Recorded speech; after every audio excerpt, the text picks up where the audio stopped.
Imagine you've just done something terrible. Maybe you stole food during a hard winter. Maybe you hurt someone. Maybe you broke a rule so sacred that the whole group is now staring at you in silence. There are no police. There is no courthouse, no judge in a robe, no prison waiting to swallow you for a few years and spit you back out. There is only your group, the people you've lived beside your entire life, and every single one of them is now deciding what to do with you. And here's the terrifying part. In the ancient world, their decision could mean your death, and not always quickly. So here's a question we almost never think about. Before laws were written down, before prisons existed, before any of the systems we take for granted, how did ancient humans punish the people who did wrong? The answer is darker, stranger, and far more clever than you'd expect. Because our ancestors invented punishment long before they invented writing, and the methods they used still echo inside you today, every time you're afraid of what people might think. Let's start with the most important truth, the one that changes everything. For most of human history,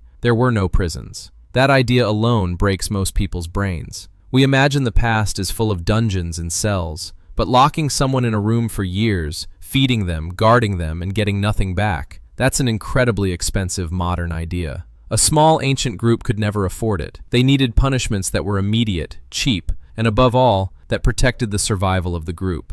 And that need gave birth to some of the oldest and most powerful punishments ever created. The very first one wasn't a whip or a blade. It was something quieter, and in many ways far crueler. Exile. Being cast out. For a modern person, being kicked out of a group is embarrassing. For an ancient human, it was a death sentence. Alone in the wild, with no one to hunt with, no one to share fire with, no one to watch your back while you slept, a single person had almost no chance of surviving the wilderness, the winter, or the predators. So banishment wasn't just social, it was often lethal, and everyone knew it. This is why the fear of being rejected by your group is one of the deepest, oldest fears wired into the human brain. For hundreds of thousands of years, exclusion literally meant death, and your nervous system still hasn't forgotten. That knot in your stomach when you feel left out, that's an ancient survival alarm, screaming that being cast out could get you killed. But exile was the extreme. Long before it came to that, ancient humans had a subtler weapon,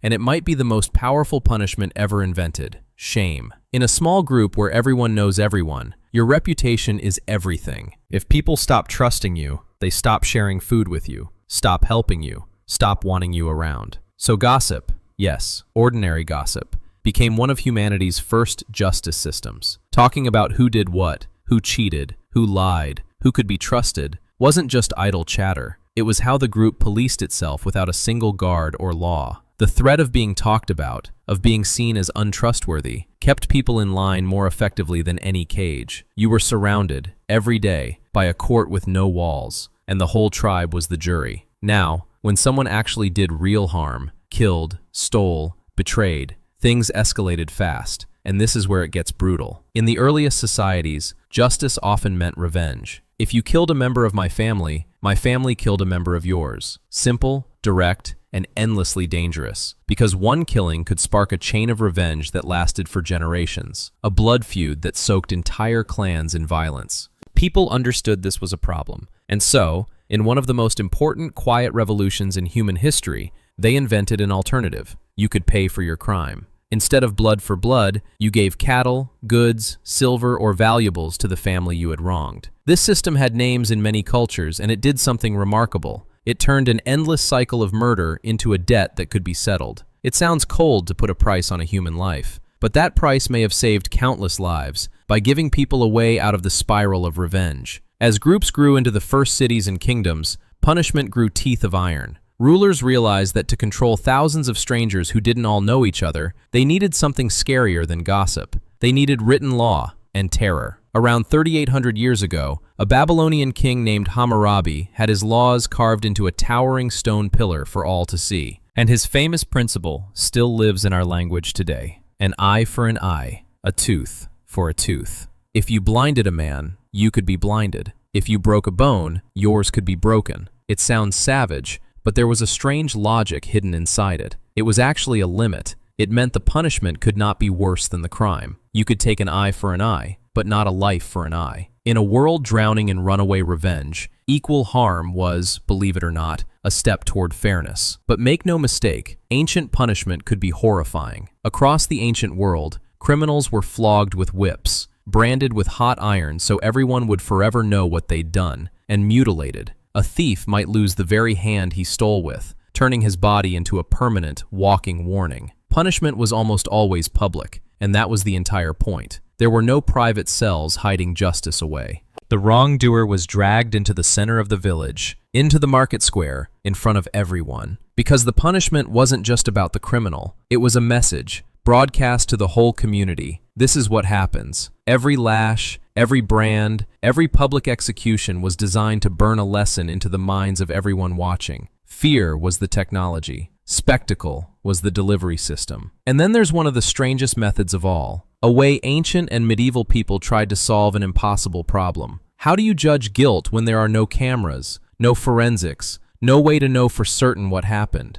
Their answer was to hand the decision to the gods, through something called trial by ordeal. An accused person might be forced to plunge their hand into boiling water, or hold a red-hot iron, or be thrown bound into a river. The belief was that a higher power would protect the innocent and let the guilty suffer. To us, it sounds insane. A coin flip dressed up as divine justice. But here's the fascinating twist historians have noticed. It may have worked as a kind of lie detector. A truly innocent person, convinced the gods were on their side, might willingly grab the iron, while a guilty person, terrified and knowing the truth, would often confess before the ordeal even began, rather than face it. The ritual didn't test your body, it tested your nerve and your conscience. So step back and look at what our ancestors actually built. With no police, no prisons, and often no written laws at all, they created a whole machinery of justice out of nothing but human instinct. They used exile, weaponizing our deepest fear of being alone. They used shame and gossip, turning the whole group into a silent court. They tamed the chaos of revenge by inventing payment for crimes. They carved harsh laws into stone to frighten cities into order. They turned punishment into public theater to teach everyone at once. And when they couldn't tell who was guilty, they gambled on the gods. Every one of these was an answer to the same question that has haunted every human community that ever existed. What do we do with the person who breaks the rules? Here's the part that should stay with you. We tell ourselves we've moved far beyond all this. We have courts, evidence, rights, and prisons instead of branding irons. And in many ways we have. But look closer, and the ancient machinery is still running underneath everything. We still punish people with public shame, except now the village square is the internet, and the whole world can watch. We still fear exile more than almost anything, except now it's being canceled, unfollowed, cut off, left out. The prison may be modern, but the oldest punishments, exclusion and humiliation, never went away. They just changed clothes. That dread you feel at the thought of everyone turning against you